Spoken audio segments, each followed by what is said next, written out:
A paz do Senhor, irmãos. Estamos aqui para estudarmos juntos mais uma lição da Escola Bíblica Dominical.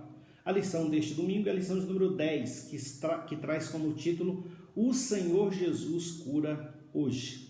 Ao longo do trimestre estamos estudando o tema Atualidade da doutrina bíblica sobre a atuação do Espírito Santo. Antes de falarmos sobre a atualidade da cura divina, nós temos que analisar o tema cura na Bíblia Sagrada. Como sabemos, e vamos logo adiantar esta verdade aqui, as enfermidades são uma consequência do pecado, o pecado adâmico, o pecado cometido no jardim do Éden, onde Deus provou toda a humanidade e nós fomos achados em falta. Então, se não fosse esse pecado, não haveria enfermidade, não haveria dor e não haveria a própria morte. Então, de plano, nós já vamos adiantando essa verdade, que as enfermidades são uma consequência do pecado chamado pecado original. Mas desde o velho pacto, Deus deixa claro o seu poder de curar as enfermidades. Aliás, havia uma promessa expressa de Deus para o seu povo de que, se eles entrassem pelo caminho da obediência, eles não ficariam enfermos daquelas enfermidades que foram lançadas sobre o Egito. É o que nós lemos em Êxodo, capítulo 15, versículo 26. E disse: se ouvires atento a voz do Senhor teu Deus, e fizeres o que é reto diante de seus olhos, e inclinares os teus ouvidos aos seus mandamentos, e guardares todos os seus estatutos, nenhuma das enfermidades porei sobre ti, que pus sobre o Egito, porque eu sou o Senhor que te sara. Aliás, essa expressão, Senhor que te sara, Jeová Rafá, ela é comum, onde o Senhor está sempre afirmando que Ele é o Deus que cura, que Ele é o Deus que sara. E aqui nós vemos uma associação entre saúde e obediência. Saúde e obediência, obediência e saúde. Isso aqui nós vamos ver que é um princípio da palavra do Senhor. Tem uma relação forte. E ainda hoje esse princípio é válido. Nós vamos ver que ele não é absoluto, mas ele é válido. Existe uma associação entre obediência a Deus e a saúde física.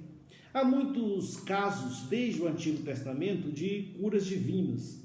Miriam, quando ficou leprosa por rebeldia, juntamente com Arão ali, foi curada pelo Senhor. Naamã foi curado. Há muitos casos de ressurreições no Antigo Testamento. Há muitos casos de cura de esterilidade, caso de Sara, caso de Rebeca, caso de Ana e tantos outras passagens e tantos outros acontecimentos onde nós vamos ver a mão do Senhor ali no antigo pacto promovendo a cura, promovendo a restauração da saúde de alguém. Então a cura não é algo só do Novo Testamento, é algo que está em toda a Bíblia Sagrada. Cura divina está em toda a Bíblia Sagrada. E não é uma coisa do passado. Esse é o norte da lição. É uma coisa atual. Embora alguns, normalmente aqueles cessacionistas, creem que os sinais e as maravilhas ficaram no passado. Nós somos pentecostais, não é só porque falamos noutras línguas ou porque reconhecemos o batismo com o Espírito Santo, isso também, mas somos pentecostais porque cremos nos sinais e maravilhas que o Senhor Deus realiza no meio da igreja e através da igreja no meio do mundo. Então nós cremos nisso, nós somos pentecostais e nós sabemos que os milagres de Deus são atuais, as curas de Deus são atuais, nós cremos na cura, aleluia. No Novo Testamento nós vamos ver diversos casos de cura divina e aí nós vamos invocar por que o caso dessas curas divinas? Por causa de Jesus. Tudo é uma decorrência da obra de Jesus na cruz do Calvário. Então, nós que estamos nessa dispensação, nós associamos as curas a uma ação de Cristo por meio do seu Espírito. E isso inspirado em Isaías 53:4. Verdadeiramente Ele tomou sobre si as nossas enfermidades e as nossas dores levou sobre si. E nós o reputamos por aflito, ferido de Deus e oprimido. Mas Ele foi ferido pelas nossas transgressões e moído pelas nossas iniquidades. O castigo que nos traz a paz estava sobre Ele.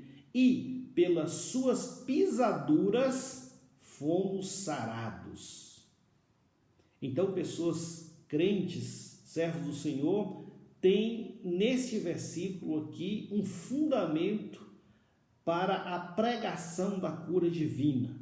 Nós não vamos fazer também como alguns que diz que o crente não pode ficar doente, e invocando este versículo, verdadeiramente Ele tomou sobre si as nossas enfermidades. Quer dizer, já tomou as nossas enfermidades, então nós não vamos ficar mais doentes. Existe uma corrente fortíssima que defendeu isso no passado e ainda tem muitos resquícios hoje de crentes que creem que não podem ficar doentes de forma alguma.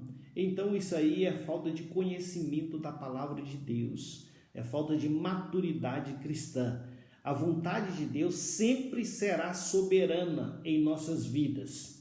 E no passado também alguns crentes falavam que o crente não poderia ficar enfermo de determinadas enfermidades. Não existe isso. Desde que nós pecamos no jardim do Éden, nós ficamos sujeitos às enfermidades. Jesus aqui está dizendo que é poderoso para curar as nossas enfermidades.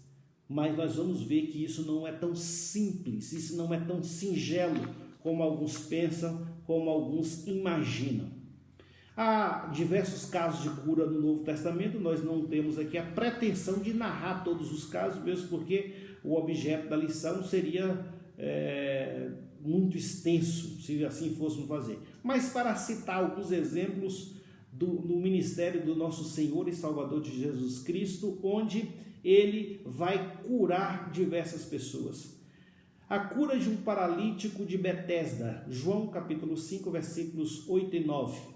E Jesus disse-lhe, levanta-te, toma tua cama e anda. Logo aquele homem ficou são e tomou a sua cama e partiu, e aquele dia era sábado. Então Jesus efetuou uma cura no sábado, para a tristeza e desilusão dos adventistas daquela época, que não toleravam mesmo a prática de um ato de bondade, eles criticavam e questionavam.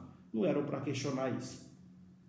A cura de um homem que tinha uma das mãos mirradas, Lucas 6:10. E olhando para todos ao redor, disse ao homem, estende a mão. E ele assim o fez. E a mão lhe foi restituída, sã como a outra. Então ele tinha uma mão que era mirrada, uma mão defeituosa, uma mão que não se desenvolveu, e Jesus o curou. Mais um milagre do nosso Senhor. A cura de um cego de nascença, João capítulo 9, versículos 6 e 7. Tendo dito isto, cuspiu na terra e com saliva fez lodo, e untou com o lodo os olhos do cego. E disse-lhe, vai, lava-te no tanque de Siloé, que significa enviado. Foi, pois, e lavou-se e voltou vendo. Então aqui a cura de um cego de nascença. E Jesus aqui faz algo diferente, provando aí que não importa o método, o que importa é o milagre, que de qualquer forma Jesus pode realizar o milagre. A cura de um leproso, Lucas capítulo 5, versículos 12 e 13. E aconteceu que quando estava em uma daquelas cidades, eis que um homem cheio de lepra, vendo a Jesus, prostrou-se sobre o seu rosto e rogou-lhe, dizendo, Senhor, se quiseres, bem podes limpar-me. E ele, estendendo a mão, tocou-lhe, dizendo, quero ser limpo. E logo a lepra desapareceu dele. Então, citamos aqui alguns casos, e tem muitos outros casos de curas divinas. O nosso Senhor e Salvador Jesus Cristo realizou dezenas de sinais nessa área da cura. O ministério de Jesus foi marcado pela cura. Então, a cura é algo ligado, intrinsecamente ligado à ação dos cristãos, do cristianismo, porque foi o que aconteceu com o nosso Senhor e Salvador Jesus Cristo. Trazendo uma discussão aqui agora, qual é a origem das enfermidades? Por que nós ficamos enfermos? Então vamos começar falando, existem diversas origens, né? Uma das origens é o maligno. O maligno pode lançar uma seta maligna, uma seta de enfermidade. Mas a base bíblica para isso? Ou são apenas esses modernos evangelistas que trazem isso? Não, a base bíblica para isso. Existe enfermidade que realmente ela é maligna, ela não é meramente humana. Um exemplo disso está na cura de uma mulher paralítica, Lucas capítulo 13, versículos 10 a 17. Então vamos analisar esses versículos aqui. E ensinava no sábado numa das sinagogas, e eis que estava ali uma mulher que tinha um espírito de enfermidade. Veja, ela tinha um espírito de enfermidade. Havia 18 anos e andava curvada e não podia de modo algum endireitar-se. Então, o espírito maligno fazia com que ela ficasse encurvada. Ele que estava ali fazendo com que ela ficasse naquela posição. E vendo a Jesus, chamou-a a si e disse-lhe: mulher, estás livre da tua enfermidade. E impôs as mãos sobre ela, e logo se endireitou e glorificava a Deus. E tomando a palavra, o príncipe da sinagoga, indignado, porque Jesus curava no sábado, disse à multidão: 6 dias há em que é mister trabalhar. Nestes, pois, vinde para seres curados, e não no dia de sábado. Respondeu-lhe, porém, o Senhor e disse: hipócrita, no sábado não desprende da manjedoura cada um de vós o seu boi ou jumento, e não o leva a beber água?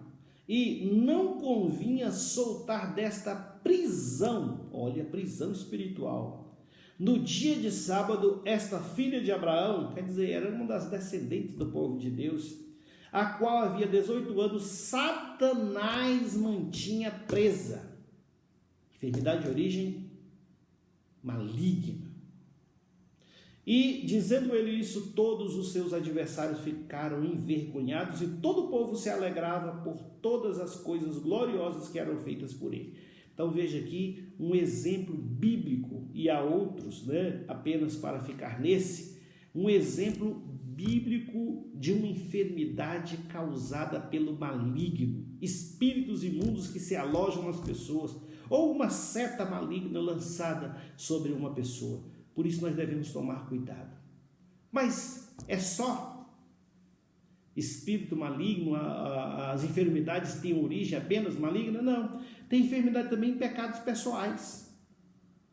Há algum exemplo bíblico? Sim, há exemplo bíblico. A cura de um paralítico de Betesda, esse aqui é um exemplo bíblico, nós já nos referimos a esse sinal agora há pouco. Então, o que está escrito? Em João capítulo 5, versículos 13 a 15. E o que fora curado não sabia quem era. Ele já tinha sido curado aqui. Porque Jesus se havia retirado em razão de naquele lugar haver grande multidão. Olha, Jesus curava e fugia da multidão. Hoje as pessoas atraem a multidão que é para fazer a cura e ficar famoso e ganhar dinheiro com isso. Mas Jesus tinha saído do meio da multidão. Depois Jesus encontrou-o no templo e disse-lhe: eis que já está são, não peques mais, para que não te suceda alguma coisa pior. E aquele homem foi e anunciou aos judeus que Jesus era o que o curara. Então o que Jesus fala para ele? Você já está bom, você já está são, agora vê se não peca mais, porque senão pode acontecer coisa pior. Jesus está revelando que o problema daquele paralítico era pecado. E isso aí tem todo sentido, irmãos. Inclusive no Novo Testamento há uma exortação na própria leitura da Santa Ceia acerca de pessoas que conhecem a Deus e vivem em pecado. Então, se a pessoa está na igreja, está em comunhão com a igreja, está participando da Santa Ceia e está na prática do pecado, ela pode ficar enferma por conta disso daí. 1 aos Coríntios 11 e 30, né? Vamos ver aqui um exemplo de pessoas que ficam enfermas por causa de pecados pessoais. A própria pessoa praticou o pecado. Não é o pecado de Adão, é o pecado da própria pessoa. Versículo 30 então diz: por causa disso há entre vós, por causa disso o quê? Participar da Santa Ceia de forma indigna, ou seja, participar da Santa Ceia em pecado. Por causa disso há entre vós muitos fracos e doentes, crente fraco, crente doente e muitos que dormem aqui no sentido de morrer, e alguns até que já morreram. Por quê? Porque foram rebeldes, estavam em pecado, não confessaram o pecado, não se arrependeram do pecado e por conta disso daí ficaram doentes e até mesmo morreram, ou ficaram fracos na fé. Existe muito crente fraco, crente que não tem firmeza, crente que não para na igreja, crente que aparece de vez em quando, some 2 meses, aparece e fica com aquela sensação ali no coração que está tudo certo. Não está certo. Então nós devemos tomar cuidado com isso daí, não só por causa das enfermidades, mas com a morte espiritual. E, por fim, a origem pode não ser nada disso. A enfermidade não ter origem maligna, não ser pecado, ser simplesmente uma decorrência natural do nosso pecado original, que nos deu essa nossa condição de corpo corruptível. Ou seja, nós ficamos enfermos devido à nossa estrutura. Nossa estrutura ficou prejudicada, nós ficamos suscetíveis às mais diversas enfermidades. Assim como o ímpio fica doente, nós também podemos ficar doentes. Então, assim, nós não podemos falar, está doente é por causa de uma enfermidade, nasceu com um defeito, é por causa de algum pecado. Então, está doente é por causa de uma enfermidade? Não, está doente é por causa de algum pecado. Não é isso, não é assim que funciona. Inclusive, os discípulos tinham essa visão, eles tinham esse entendimento, eles adotavam isso daí. E Jesus teve que esclarecer para eles algo. É o que nós vamos ver lá em João capítulo 9, versículos 1 a 3. E passando Jesus viu um homem cego de nascença, e os seus discípulos lhe perguntaram dizendo: Rabi, quem pecou? Este ou seus pais? Quer dizer, ou foi ele ou foi os pais dele, ou a concepção dos discípulos, para que nascesse cego. E Jesus respondeu: nem ele pecou, nem seus pais, mas foi assim para que se manifestem nele as obras de Deus. E nós vamos saber mais adiante que ele vai ser curado e o nome do Senhor vai ser glorificado na vida dele. Então não é pecado. E aí nós devemos tomar muito cuidado, nós como crentes devemos tomar cuidado com isso daqui, de imaginar que um irmão, que uma irmã está enfermo por causa de pecado.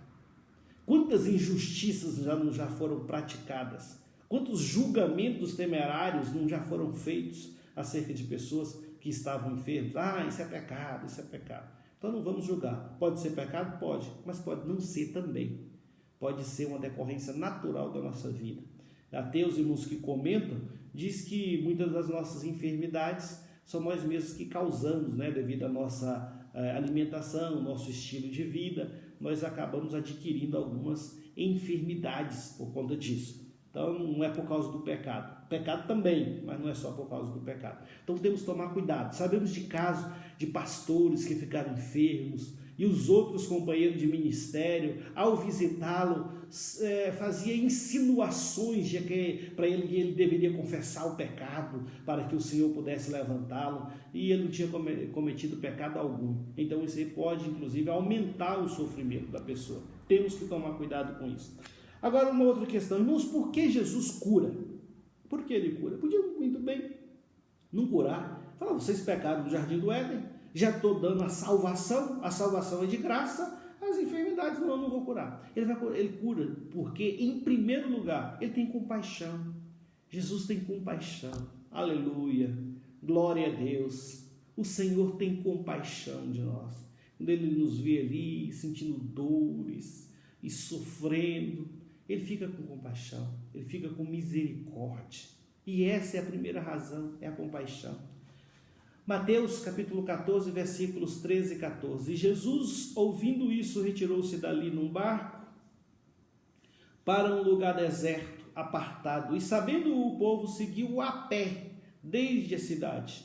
Desde as cidades. E Jesus, vendo E Jesus saindo viu uma grande multidão e, possuído de íntima compaixão para com ela, curou os seus enfermos.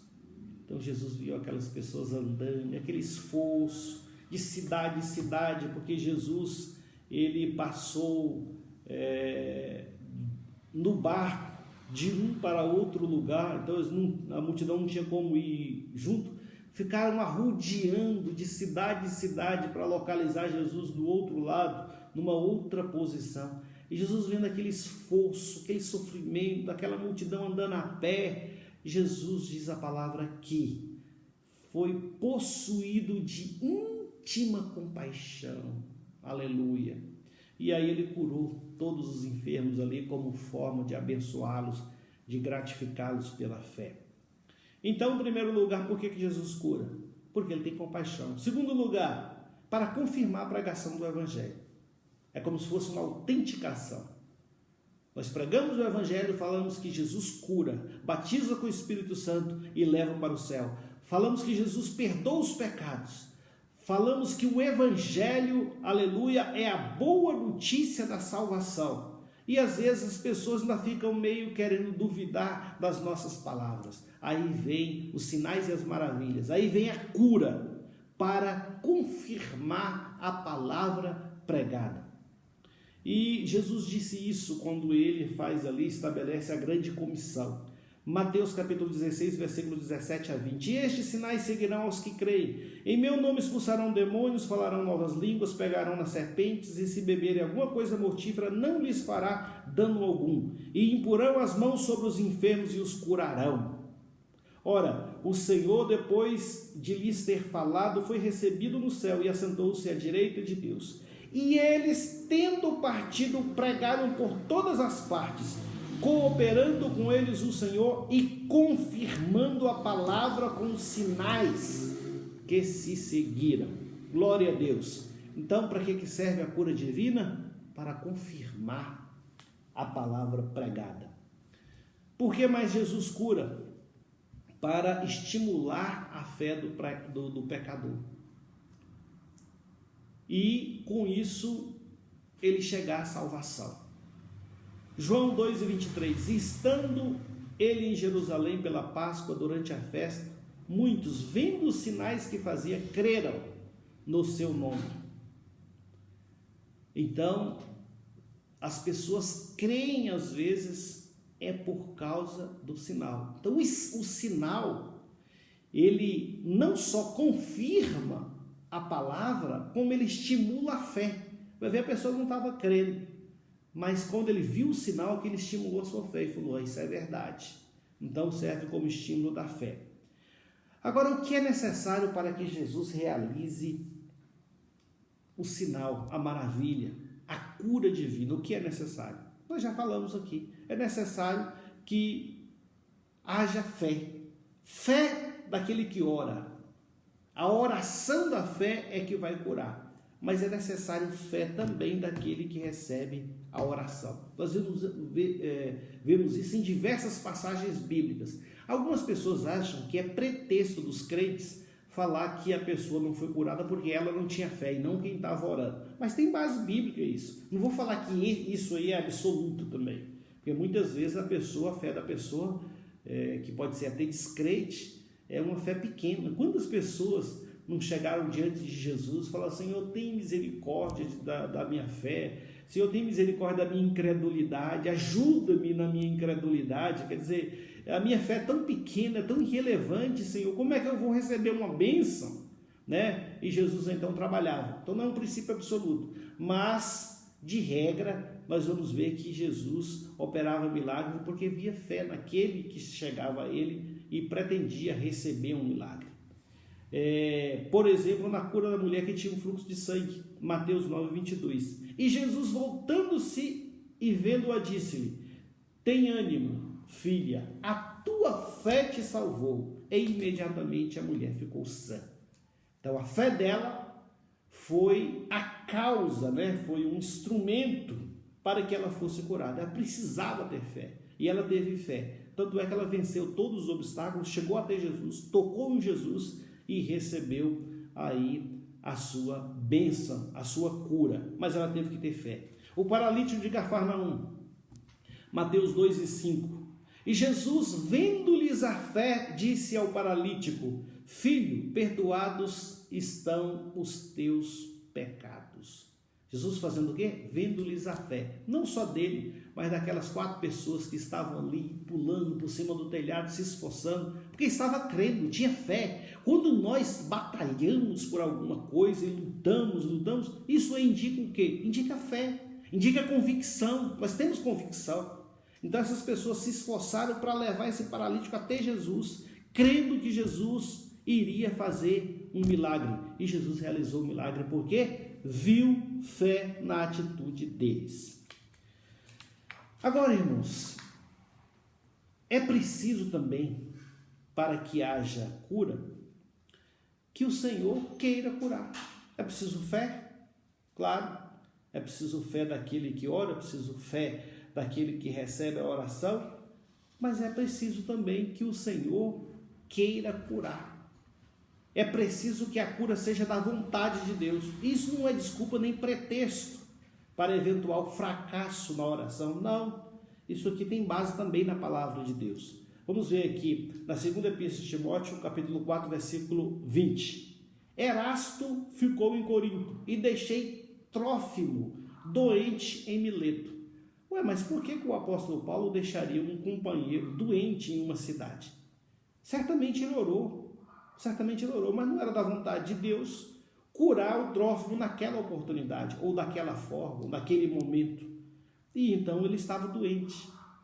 Então os crentes triunfalistas da nossa geração precisam ler isso na Bíblia Sagrada. Ou a palavra de Paulo a Timóteo: não bebas mais água só, mas usa de um pouco de vinho, por causa do teu estômago e das tuas frequentes enfermidades. Problemas do estômago, uma úlcera, uma gastrite, enfermidades. Mas por que o apóstolo Paulo está ensinando um remedinho para ele? Por que ele não vai lá e ora para curar? Certamente já oraram. E certamente eles estavam esperando no tempo de Deus para Deus realizar um milagre. E isso daqui também está registrado exatamente para que esses crentes triunfalistas não venham falar que crente não pode ficar doente. Mesmo porque, de regra, as pessoas antes de morrer ficam doentes. Eu gostaria de concluir esta lição citando o Salmo de número 103. Aliás, número 103 mesmo, versículos 1 a 3, onde está escrito: bendize, ó minha alma, ao Senhor, e tudo que há em mim, bendiga o seu santo nome. Bendize, ó minha alma, ao Senhor, e não te esqueças de nenhum dos seus benefícios. É Ele que perdoa todas as tuas iniquidades e sara todas as tuas enfermidades. Aleluia. Eu agradeço essa oportunidade, no nome de Jesus, desejando que o Espírito de Deus fale melhor em cada coração. Amém.